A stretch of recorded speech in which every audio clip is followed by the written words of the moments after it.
En Ukraine, on parle déjà de Pearl Harbor russe. Aujourd'hui, 1er juin 2025, les forces ukrainiennes ont lancé une attaque de drone assez massive contre une base aérienne russe située à 4000 km de la frontière ukrainienne dans l'oblast de Irkoutsk, dans le Grand Nord russe, et aurait détruit, selon les informations qu'on a actuellement et sur les images que vous pouvez voir maintenant, plus de 40 bombardiers stratégiques russes. Et la question qu'on peut se poser, c'est comment est-ce que les Ukrainiens ont-ils réussi à taper aussi loin dans la profondeur? Ouais, alors on sait que les Ukrainiens disposent de drones qui peuvent frapper jusqu'à 3000 km, etc.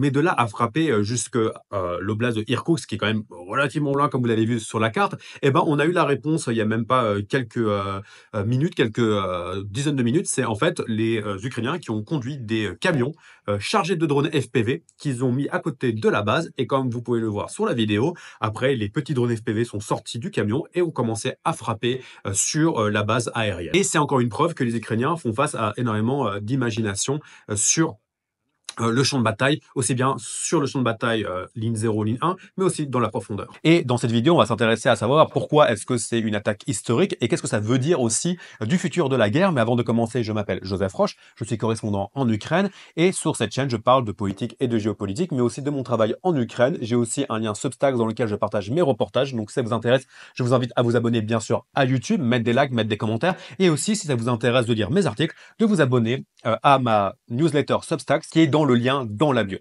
Mais revenons tout de suite à notre actualité. Alors pourquoi est-ce que c'est phénoménal? Alors la raison, c'est que les Russes ne disposent que de 100-120 bombardiers stratégiques. Donc ça voudrait dire qu'en l'espace de 24 heures, les Ukrainiens auraient détruit presque un tiers de la flotte de bombardiers stratégiques russes. Et pourquoi est-ce que c'est à ce point important aujourd'hui? C'est parce que depuis maintenant 2 mois, voire quelques semaines, les Russes sont montés en cadence dans leur attaque contre les villes ukrainiennes, et pour avoir vécu quelques nuits sous les bombardements russes à Kiev récemment, et à Kharkiv aussi d'ailleurs, je dois avouer que c'est quelque chose qui pèse énormément sur le moral des Ukrainiens et qui est tout simplement terrifiant de vivre la nuit continuellement bombardée.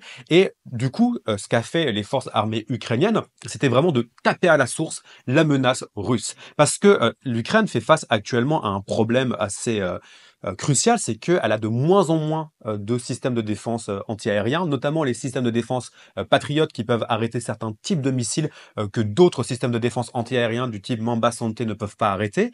Mais il est important de prendre en compte, c'est que indépendamment de la volonté des Américains de soutenir ou pas l'Ukraine, les Américains, et notamment la compagnie Lockheed Martin qui produit les systèmes de défense antiaériens de type Patriot, ne produisent que environ 500 missiles par an. Et face à la montée en puissance de production des missiles balistiques russes, ce nombre n'est plus vraiment suffisant, surtout que les 500 ne sont pas alloués, bien sûr, complètement à l'Ukraine. Les Américains veulent allouer ça aussi à leurs alliés dans le Pacifique et aussi en garder pour soi, en donner à Israël, etc., etc. Donc, il y avait vraiment une crainte que les Ukrainiens arrivent vraiment face à une saturation du ciel. Et du coup, les Ukrainiens ont décidé de taper à la source. Parce que les avions qui ont été abattus, ce sont ce qu'on appelle du coup des bombardiers stratégiques. Les bombardiers stratégiques sont ceux qui lancent les missiles balistiques du type KH, par exemple, donc les Tu-22, les Tu-95, qui ont été détruits sont des avions qui permettent de frapper les villes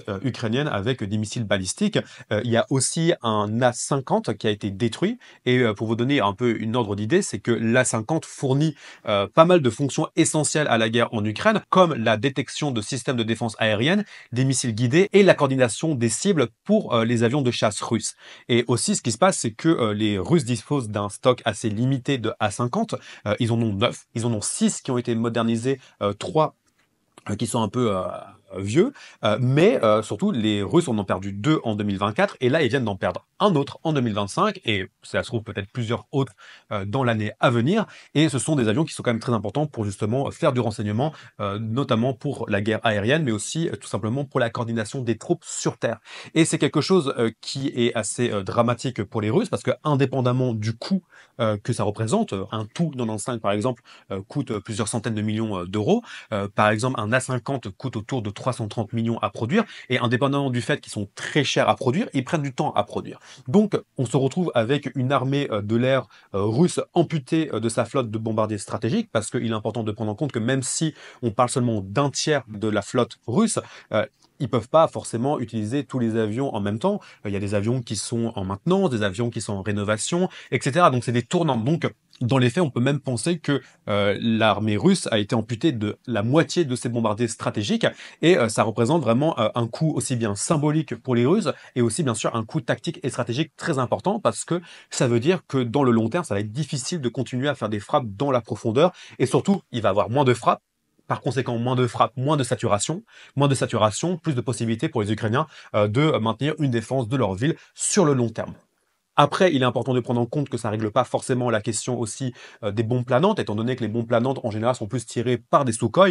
Mais j'ai fait une vidéo sur les bombes planantes et on sait que les bombes planantes sont de plus en plus brouillées sur la ligne de front.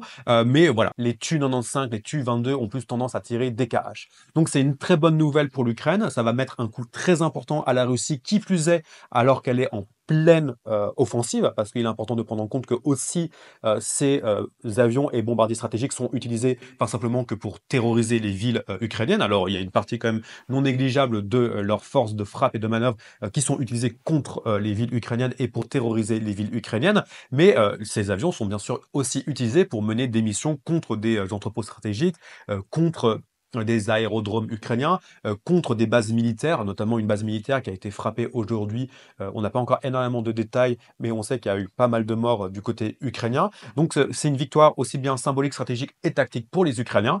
Face à ça, les Russes, et c'est plutôt un bon signe quand les Russes montent au créneau à ce point-là, ont menacé d'utiliser des missiles Orychnik, donc des missiles qui peuvent porter une charge nucléaire, contre l'Ukraine.